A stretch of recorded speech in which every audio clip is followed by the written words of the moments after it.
Olá a todos e todas. Está começando a primeira semana de debate sobre o Ensino Fundamental 2, Pedagogias de Fresta para reencantar escolas e sujeitos.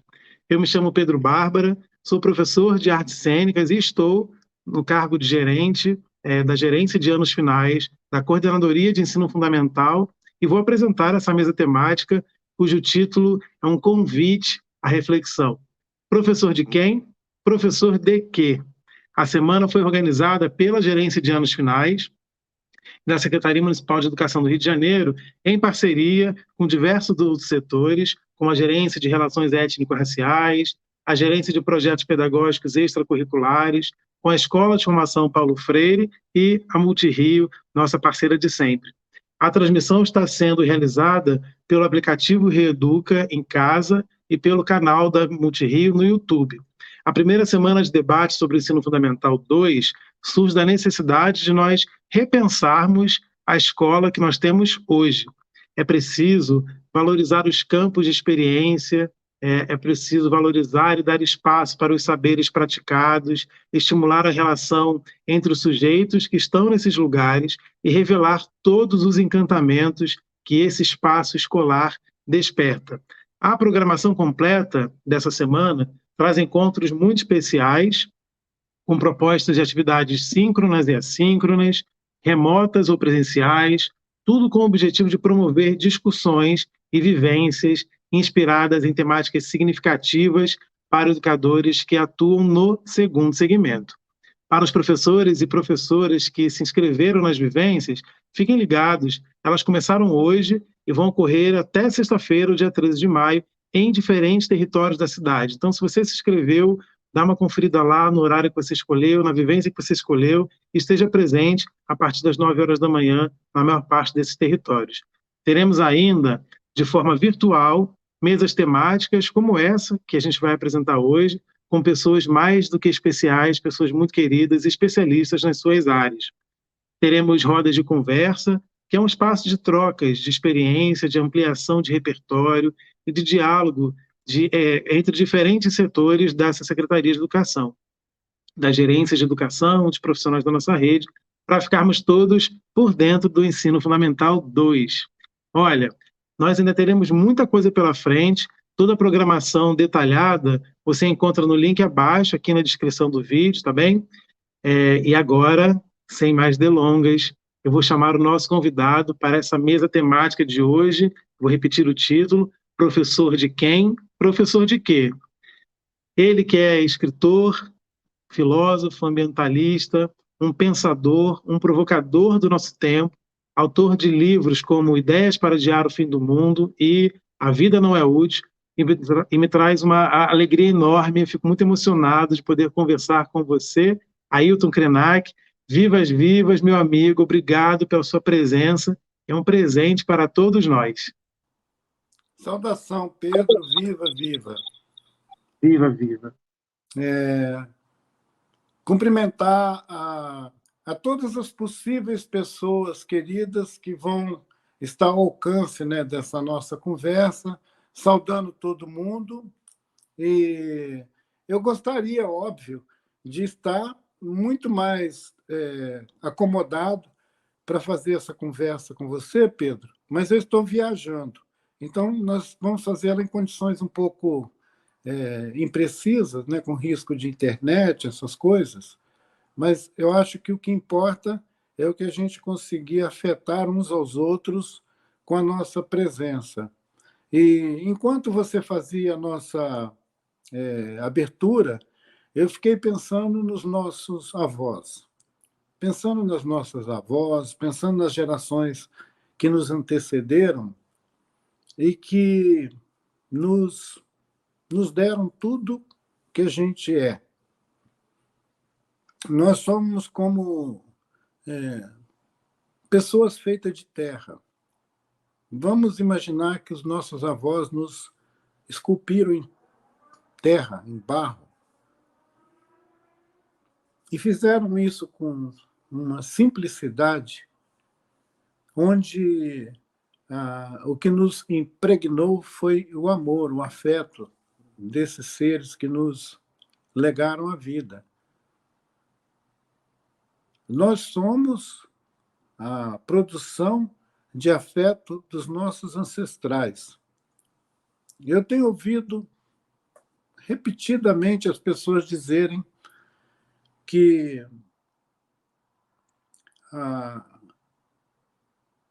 ancestralidade é determinante para a qualidade de seres que nós experimentamos no cotidiano, no presente.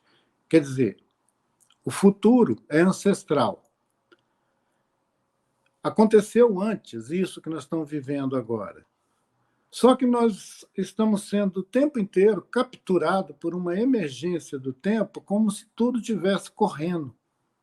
Tudo está correndo. E a gente sai correndo atrás. É uma ilusão. A gente não tem que correr atrás de nada. Menos ainda dessa experiência ampla, universalizante e universal, que é o campo da educação. Educação. Ora, desde o final do século XX, que todos os gestores, todas as lideranças políticas apelam para essa mágica da educação como uma maneira de resolver os nossos problemas. Os nossos problemas sociais, as nossas tragédias econômicas, elas aparecem igual aquele aviso de em caso de emergência, puxa a alavanca que tem dentro do trem, dentro do ônibus, dentro do metrô. Em caso de pânico, puxa a alavanca da educação. Só que muita gente faz isso de maneira demagógica, hipócrita. Joga no balaio da educação as suas incompetências, como diria Manuel de Barros, as suas incongruências. Como eles não são corajosos o suficiente para viver, eles ficam jogando num balaio futurista as dificuldades de hoje. Educação. Quando eu vejo alguém, principalmente um governador, um político, apelando para a educação como se fosse uma panaceia de todas as nossas desgraças, eu tenho vontade de puxar uma outra alavanca, a alavanca da descarga, para esse cara sumir da minha frente. Porque ele está mostrando que ele não tem compromisso social, não tem interesse com a verdade e não está fazendo nada pela educação. O discurso da educação ele é uma vantagem enorme para fariseus, mas ele é uma árida matéria para as pessoas que respeitam a infância, respeitam a formação de outras pessoas, pensam a formação das pessoas como uma delicada carpintaria, uma delicada modelagem, como aquela que os nossos antepassados fizeram, para nos dar algumas linhas mestras de ser humano, nos ensinando valores que não estão escritos em lugar nenhum, a não ser no coração. Esses valores verdadeiros, que não estão escritos em lugar nenhum, às vezes eles estão inscritos no sorriso, no gesto de uma professora ou um professor em sala de aula, que salva a vida de um menino ou de uma menina. Quantos gestos desses não salvaram tantas vidas de meninos e meninas que chegaram numa sala de aula querendo se jogar de cima do prédio ou debaixo do trem. Mas aquele gesto de amor, aquele gesto de botar a mão e dizer, eu sei que você existe, já salvou a vida de muitos meninos e meninas. Para além das metodologias, para além das pedagogias, para além das teorias educativas, o que salva a vida é o gesto amoroso de reconhecimento do outro. Todo menino, toda menina precisa de um gesto sincero, de um olho, que olha no olho dele sincero.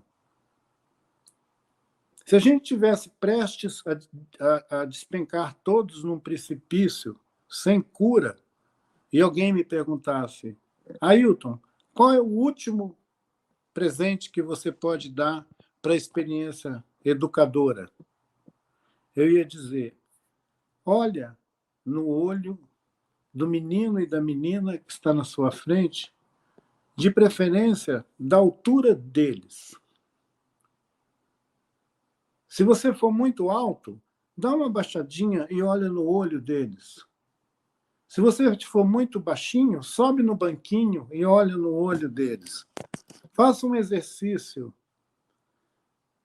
que demonstra que seu corpo está interessado no corpo daquela criança de uma maneira afetiva, de uma maneira amorosa, não indiferente. Mostra que você não tem nojo dele. Porque, infelizmente, muitas salas de aula elas são tão higiênicas que os meninos têm vergonha de estar lá dentro. Ou elas são tão bagunçadas que os meninos têm medo de estar lá dentro, os meninos e as meninas.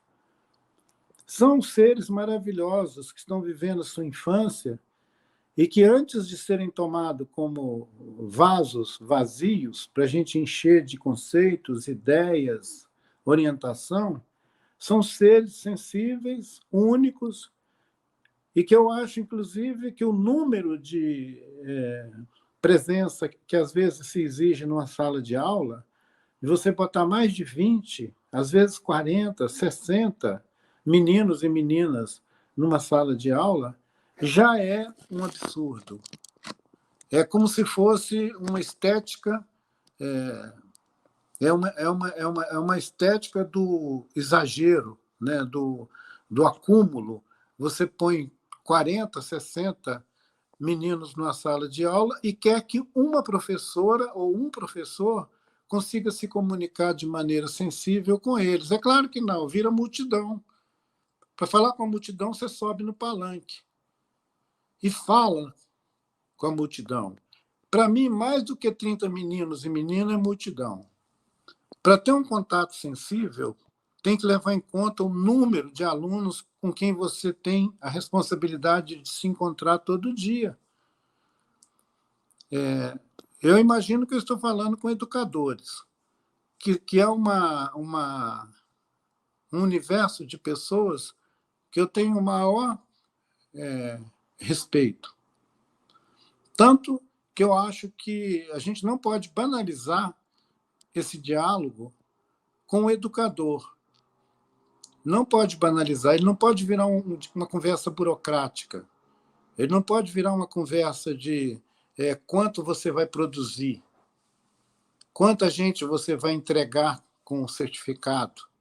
Então, assim, essa avaliação, essa produtividade que às vezes se joga sobre os ombros dos educadores, dos professores, dos gestores, daqueles que lidam com a rotina da educação, é uma coisa também que eu acho ilegítima, porque ela é um truque da instituição, seja a Secretaria de Educação, seja o governo, a prefeitura, essas estruturas inflexíveis, duras, elas produzim projetos e jogam esse projeto em cima de gente de carne e osso para essas pessoas se virar e botar aquilo em prática.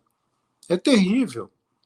E se nós vivêssemos uma realidade num país onde o professor é realmente valorizado socialmente, mesmo que não financeiramente, mas nós vivemos uma tragédia em que ele não é valorizado aqui no Brasil, nem socialmente, nem financeiramente, porque ele é invisibilizado e quase não é pago por esse trabalho indispensável em qualquer comunidade, que é do professor.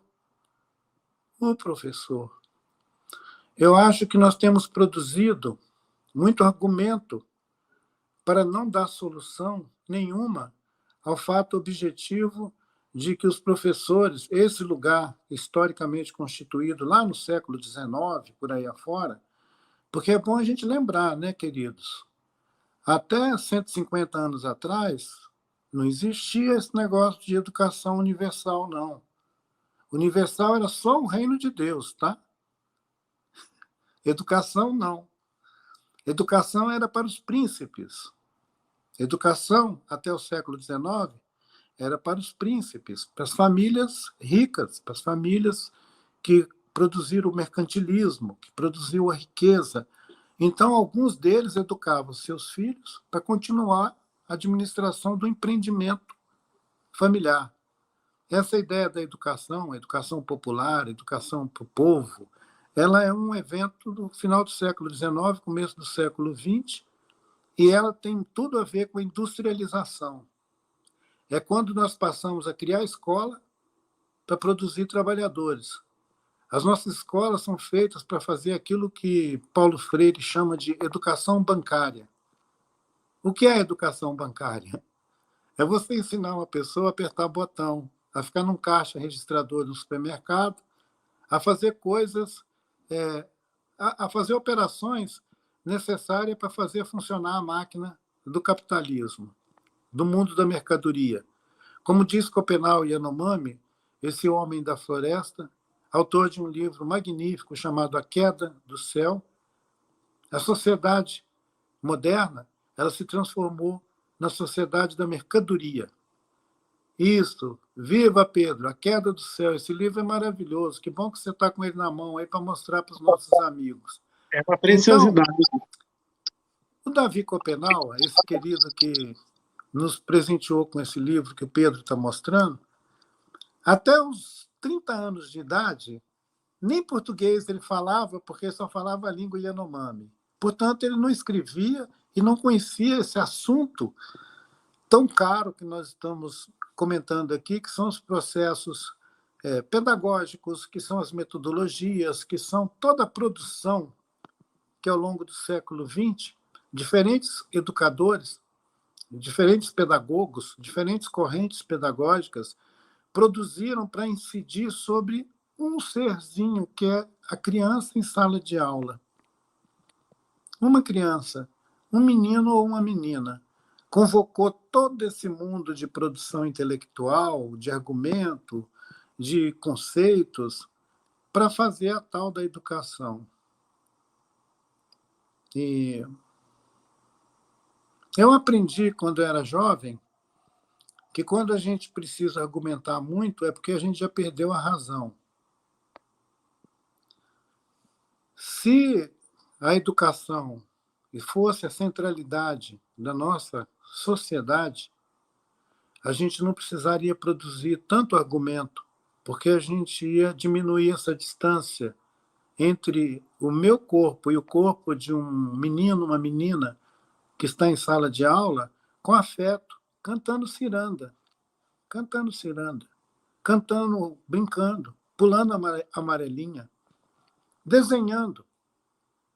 Essa semana eu soube de uma pessoa da nossa família que uma criança de 9, 10 anos estava em sala de aula com um daqueles cadernos de desenhar, aquele de colorir, que tem, de vez em quando tem uma série deles que sai e todo mundo quer um livro de colorir. O menino estava em sala de aula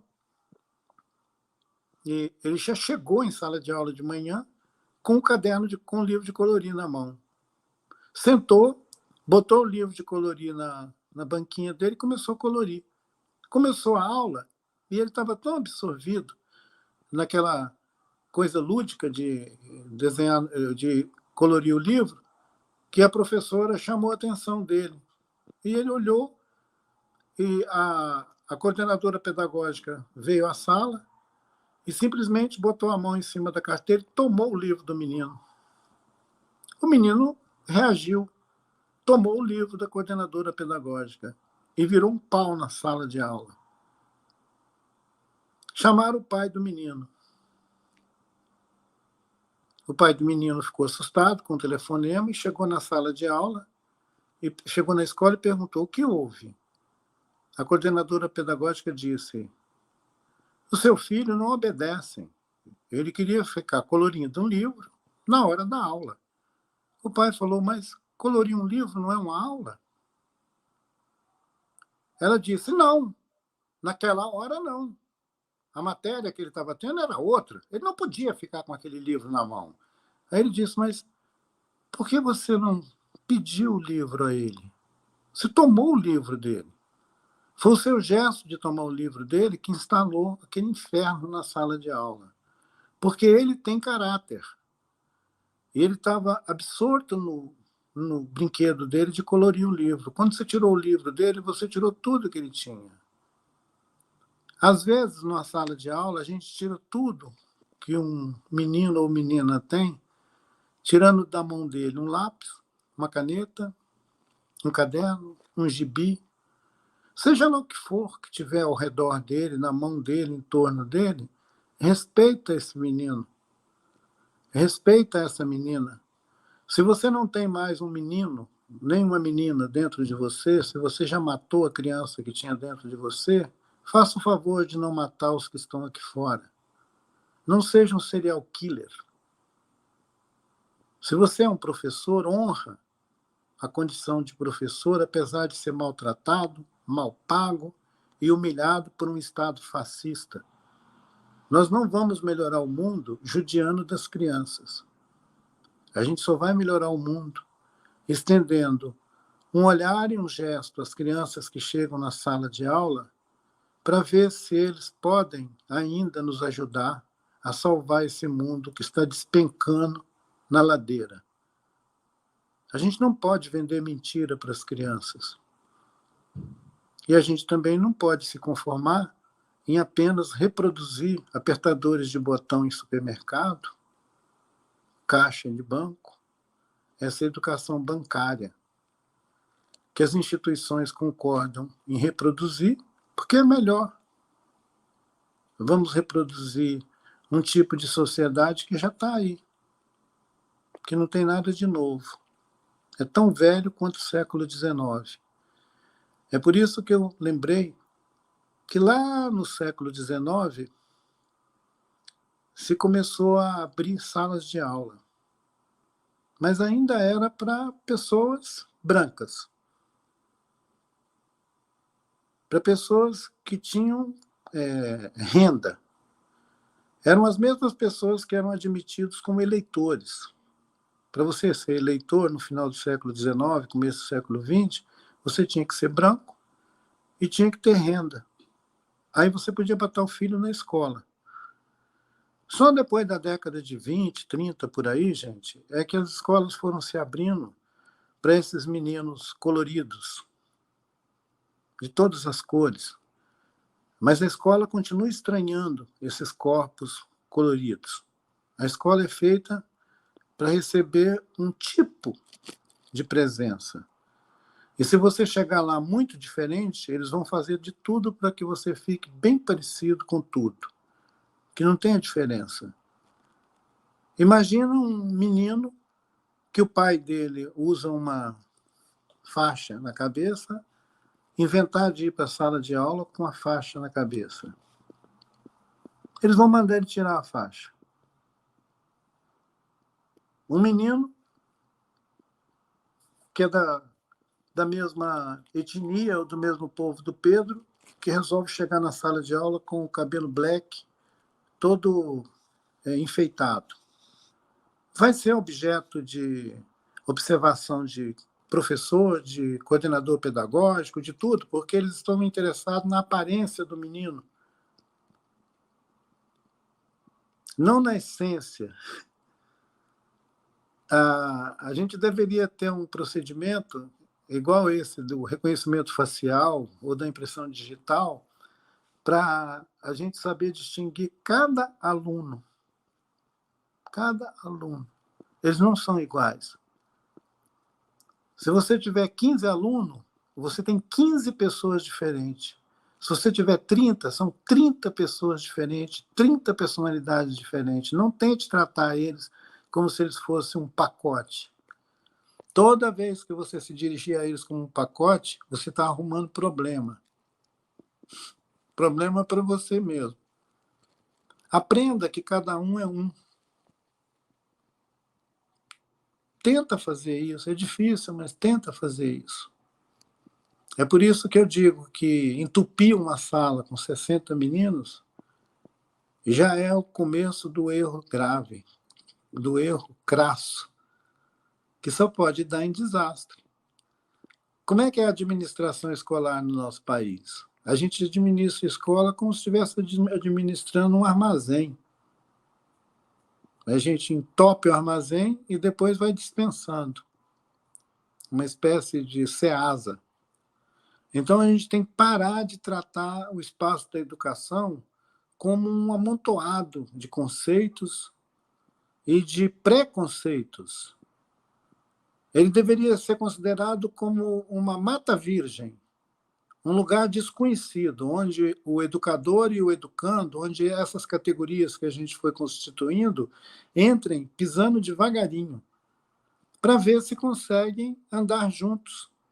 Se a gente tomar de cara que a escola é um lugar preconcebido, definido e tem um modo de operar, a gente já errou. A escola não pode ser uma coisa com um modelo pronto e já definido, inclusive, que tipo de gente que vai sair de lá de dentro. Mas, infelizmente, as nossas escolas têm essa pretensão e se acham acomodados nesse lugar. Tem gente que adora, tem diretores e gestores de escola que adoram dizer: a minha escola, a nossa escola sempre fez isso e aquilo. Parece uma fábrica. Se a sua escola é uma fábrica, eu não estou interessado nela. Por mim, ela pode fechar. Mas se ela for uma clareira na floresta, para que as pessoas tenham vida e sonhem com a vida e produzam vida, eu estou interessado nela. Eu estou interessado em dialogar com essa escola, dialogar com esses trabalhadores dessa escola e com as flores que constituem o jardim dessas escolas. Tem que olhar um canteiro de crianças como um canteiro de um jardim, como flores, não pode sair pisando. A menos que você queira produzir cavalos. Se você quiser produzir cavalos para o futuro, vai nessa. Chuta. Tome o livro da criança, manda ele calar a boca. Você já está preparando o fascista do futuro.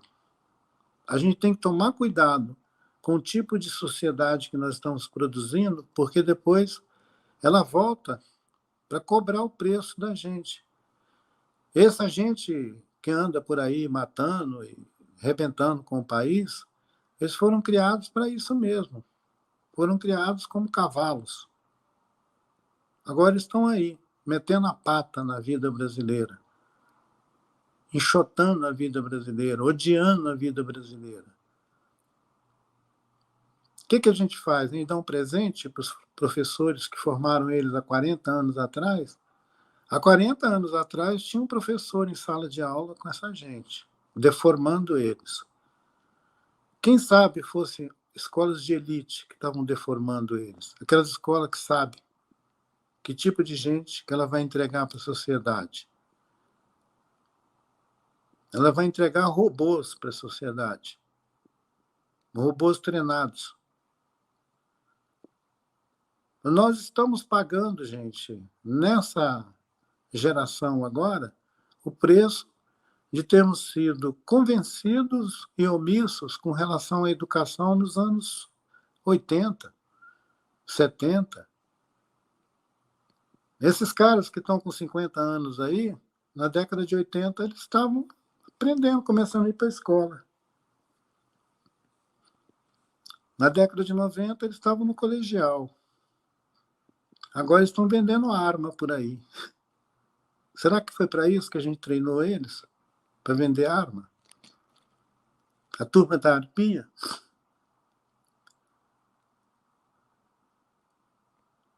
Como dói, né? Olhar nossas feridas. Educação. Então, eu acho que as pessoas precisavam, quando fossem falar de educação, falar com amor de educação. Como dizia o Tom Jobim, falar de amor em Itapuã. Ficar à tarde em Itapuã.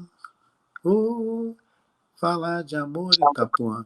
Então a gente tem que olhar essas crianças como flores do jardim da criação. E, querido professor e professora, você é jardineiro. Jardineiro.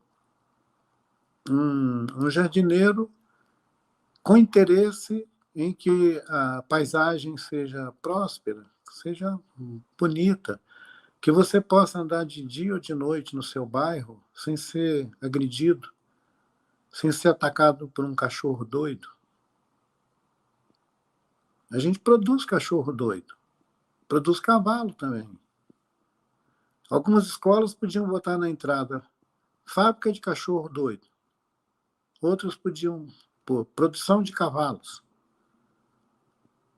Mas seria bom mesmo que a gente não precisasse escrever nada e que esses lugares fossem só espaços de convivência, de troca. Digamos que o mundo já sabe demais. O mundo já está entupido de saberes. Agora, ele só precisava sentar e apreciar. E dizer, nossa, como que o mundo é bom? Como que a gente faz para não estragar ele? O mundo é bom, como é que a gente faz para não estragar ele? Ao invés de ficar azucrinando as nossas crianças para que eles inventem mais coisas. Inventem mais uma bugiganga, um artefato, uma parafernália, uma tralha. Como se o mundo estivesse precisando mais bagunça. O planeta está quente, o planeta está com febre. A gente não precisa esquentar mais o planeta, a gente tinha que slowly, ficar tranquilo, não é? Take it easy. Calma, calma, calma. Uma sala de aula de manhã, gente, deveria ser um lugar de meditação.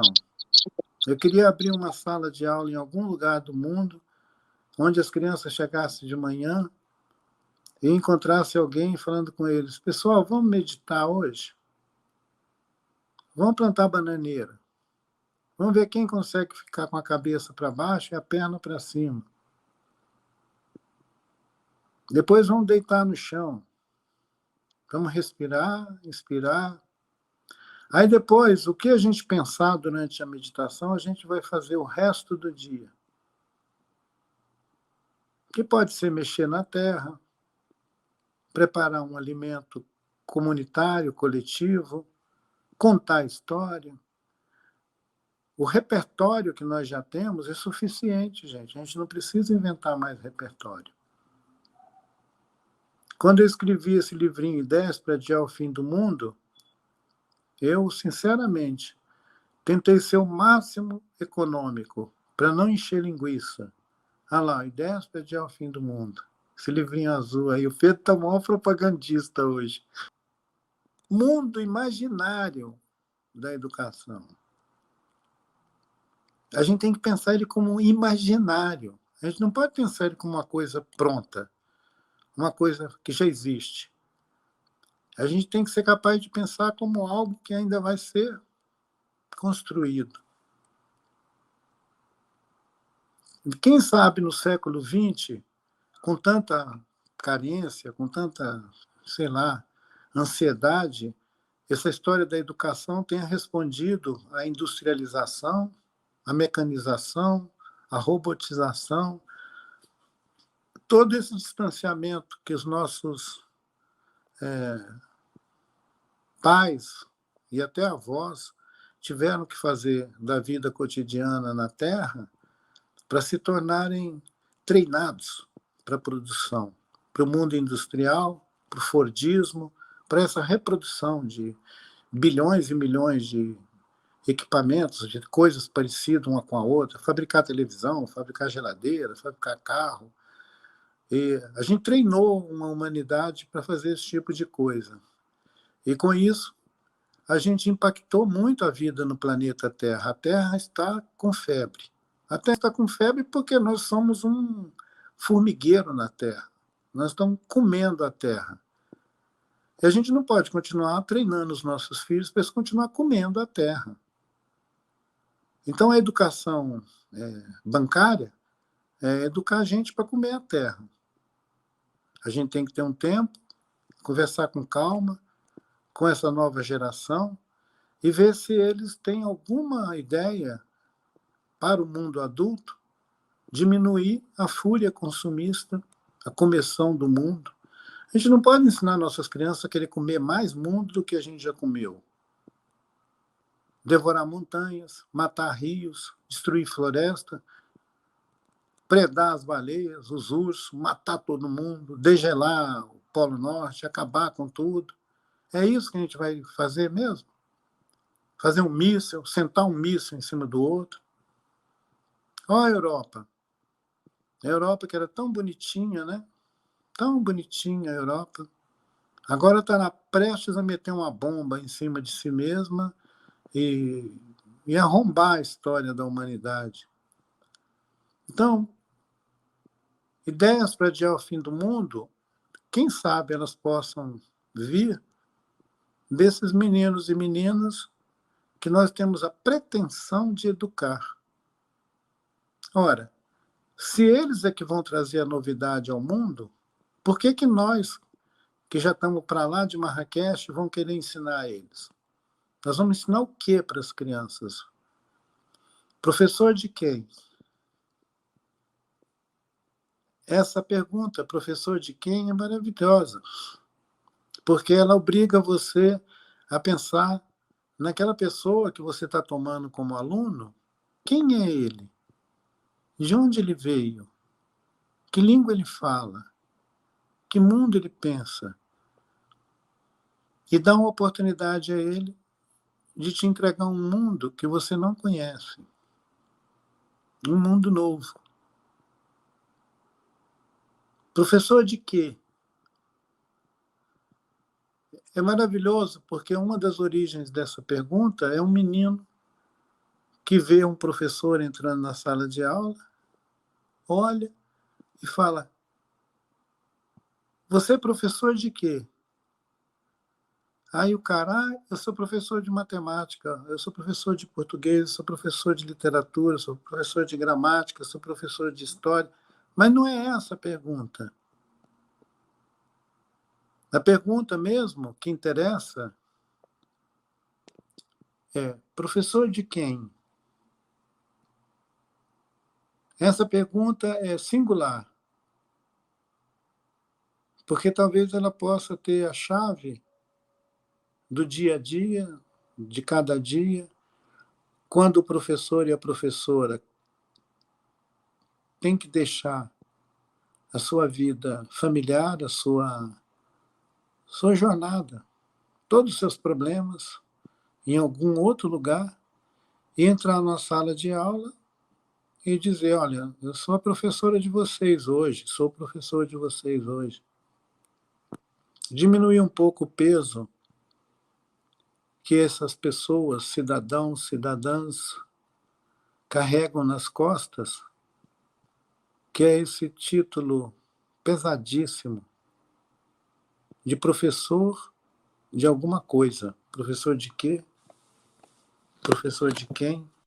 Eu fico muito emocionado porque foi muito difícil organizar todos esses encontros com os nossos professores aqui na rede. Somos muitos desafios, escolas com perfis muito diferentes, e nós somos poucos tentando, né, orientar um pouco desse caminho que é tão irregular e com tantas falhas.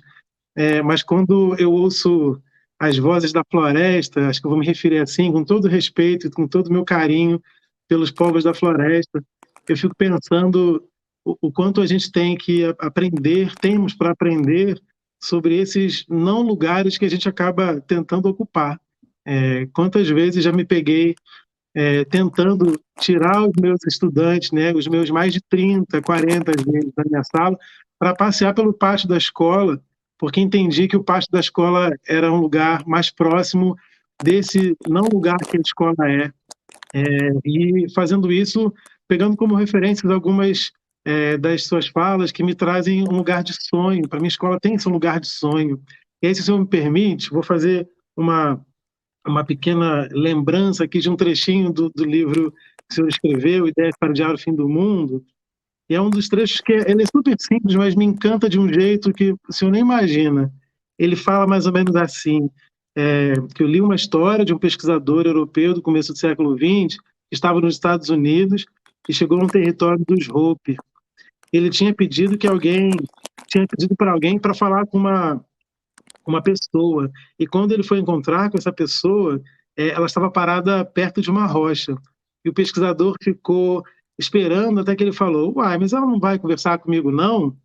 E aí o facilitador respondeu: Ela está conversando com a sua irmã, a irmã dela. Ora, mas é uma pedra. E o camarada disse: E qual é o problema?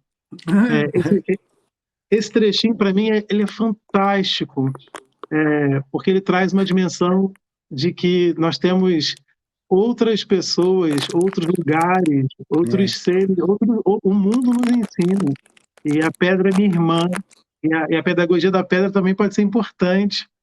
Acho que é um lugar muito sensível para mim. Por isso, te ouvir foi tão especial, né? É, eu começaria minha conversa por aí, falando sobre essa pedra que é a irmã com quem aquela mulher estava conversando. Será que é sobre esse tipo de relação que talvez a gente possa tentar buscar, né, nas nossas estruturas mais inflexíveis, né, para ver se elas se flexibilizam, para entender que outras possibilidades de praticar o mundo são necessárias, são possíveis? Será que é disso que a gente está falando? Para tornar a É, vida menos útil? é disso também que nós estamos falando.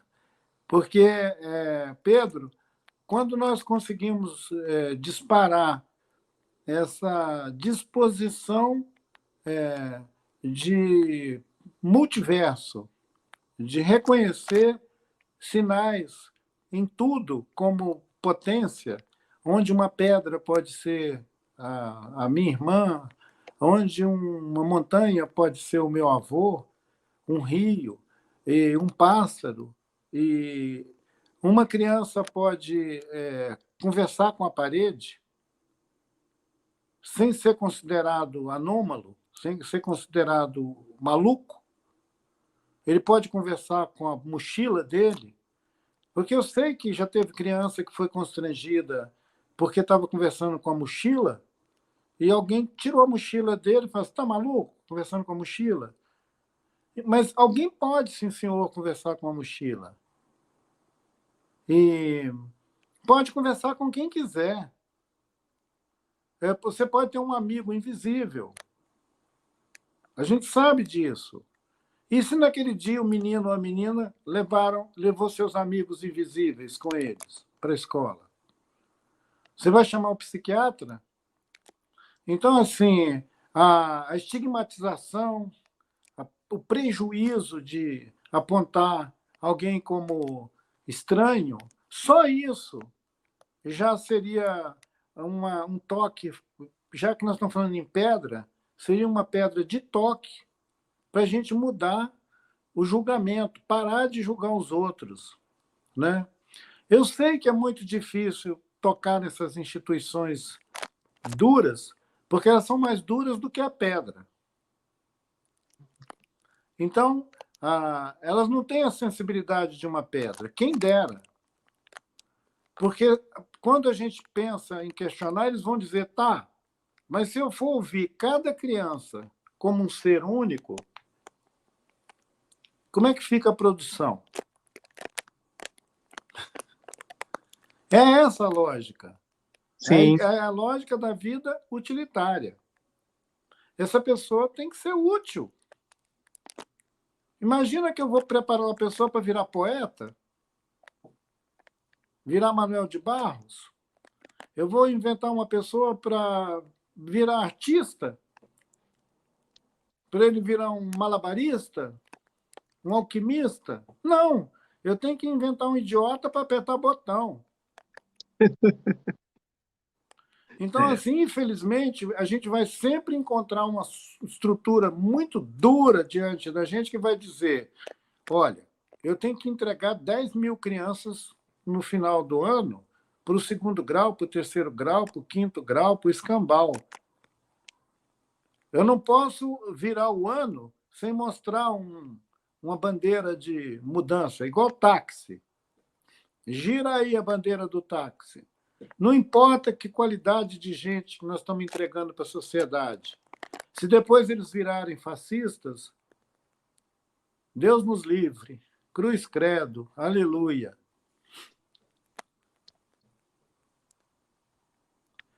Então, é bom não nos esquecer que tudo que a gente joga para cima cai na nossa cabeça um dia. Verdade. E isso que está caindo agora na nossa cabeça, a gente jogou para cima um dia. E a gente jogou para cima com o nome de educação. Por isso que é bom as pessoas não tomar o nome da educação em vão.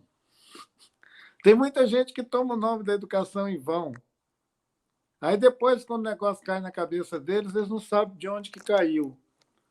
Caiu desse gesto irresponsável de ser negligente com a educação. Um prefeito, um governador, você entendeu? Um secretário, porque eles querem fazer, às vezes, desse lugar uma escada, uma escadinha de poder. E em cima de quem eles estão pisando é indiferente. E, infelizmente, geralmente eles estão pisando em cima de pessoas desfavorecidas. Eu não vou nem entrar agora no detalhe do racismo estrutural, onde eles escolhem em cima de quem pisar. Mas eu quero dizer que ele prioritariamente pisa em cima daqueles que não têm o poder para criar a sua própria escola. Aí a gente podia perguntar: que tipo de poder alguém precisa para criar sua própria escola? Os muito ricos montam suas escolas privadas, contratam seus professores especialistas em tudo e formam seus robôs. Os que não têm grana para isso, será que não têm nenhum poder para criar uma educação que interessa? Eu acho que tem. Esse poder se chama poder popular. É o poder popular. Agora, esse poder popular parece que ele está no limbo. Ele foi tão negligenciado, tão recalcado, que ele ficou com vergonha de si mesmo. Deveriam fazer cantar samba de roda com as crianças.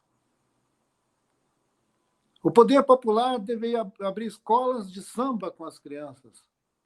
O poder popular deveria abrir escolas de sonho com as crianças. O poder popular deveria dizer para todas as crianças que elas podem cantar livres sobre os muros. Tem uma frase, numa música do Taiguara, que diz que as crianças cantem livres sobre os muros. Que as crianças cantem livres sobre os muros. E não que fiquem enjaulados. O poder público, ele pensa a escola como um equipamento físico, um prédio. Eles gastam milhões para construir prédios e não gastam nada para edificar pessoas. Quem sabe, se a gente desse um pouquinho de atenção para o poder popular, a gente finalmente ia aprender a conversar com as novas gerações sobre outros mundos e não a reprodução do mesmo.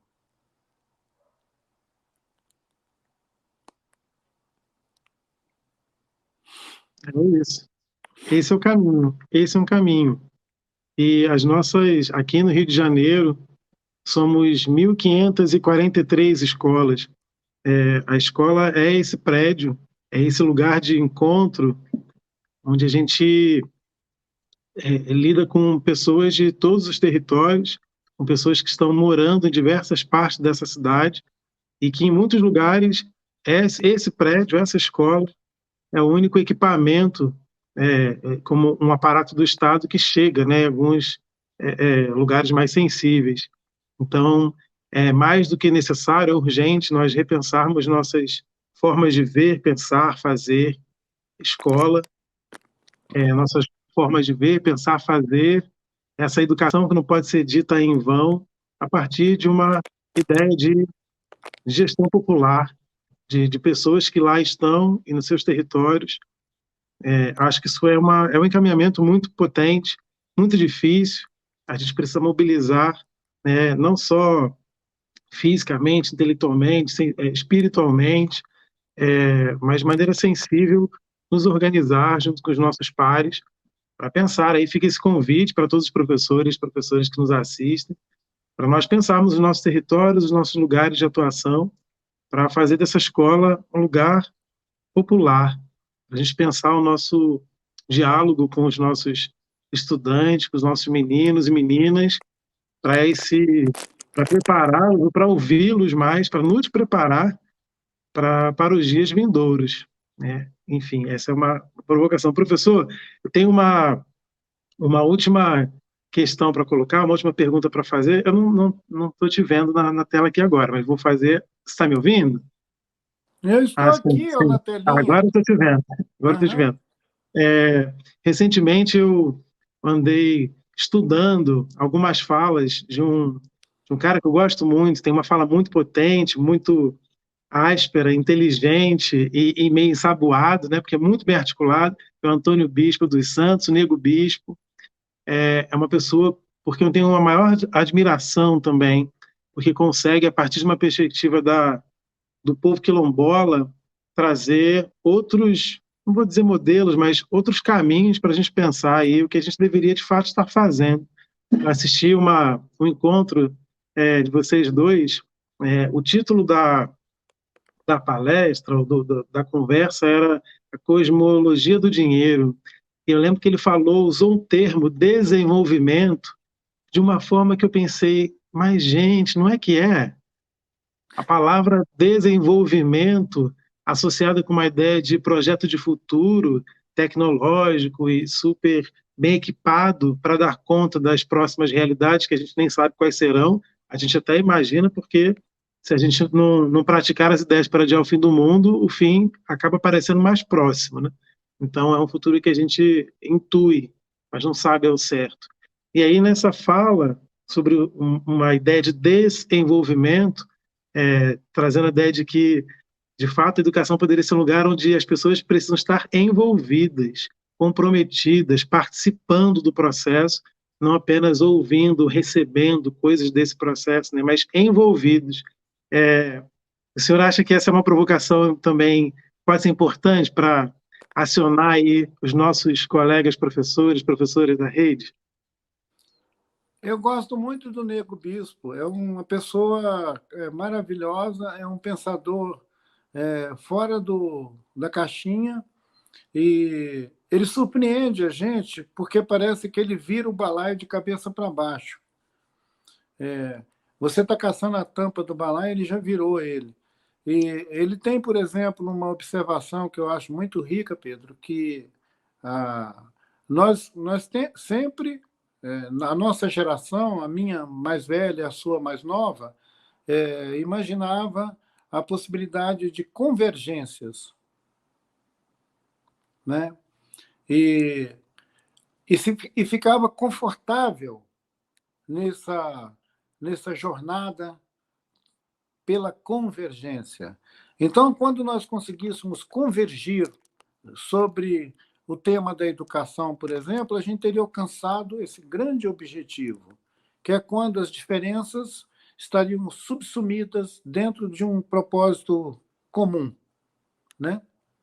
Ora, o que o Nego Bispo diz é que ele se interessa mais pelas confluências. Porque a confluência, ela não faz desaparecer as diferenças. Ela reconhece as diferenças. Quer dizer, se você tem 20 alunos, ao final de uma experiência com eles, você não vai ter um. Você vai continuar tendo 20. E, quem sabe, 20.000. Isso seria um envolvimento, diferente dessa babaquice do desenvolvimento. O desenvolvimento é a síndrome da babaquice. É caçar pelo em ovo. É você ficar inventando papo furado. É o desenvolvimento. Então, desenvolvimento é você fazer um celular novo a cada ano. Desenvolvimento é você fazer um celular mais caro a cada ano. Desenvolvimento é você deixar um monte de sucata a cada ano. Envolvimento é parar de produzir sucata e entender que o mundo já tem o suficiente para tudo que a gente precisa, inclusive lixo. A gente não precisa produzir mais lixo, já tem. Então, assim, é um questionamento radical. O que o Nego Bispo nos traz é um questionamento radical da ideia de progresso e desenvolvimento. Ele está muito mais interessado em produzir afetos, né, do que qualquer outro aparato. Ele acha que qualquer outro aparato é dispensável. Mas a produção de afeto e de sentido na vida é o desafio mesmo. É ali que você vai mostrar se você é um ser humano ou se você é uma besta fera. Se você não produz afeto, não produz reconhecimento do outro, não amplia o horizonte de si e do outro, se as subjetividades não é um contentamento, então você não está produzindo nada, você está produzindo lixo, aumentando o lixo do mundo. E como dizia aquela frase da canção, viva o compositor popular.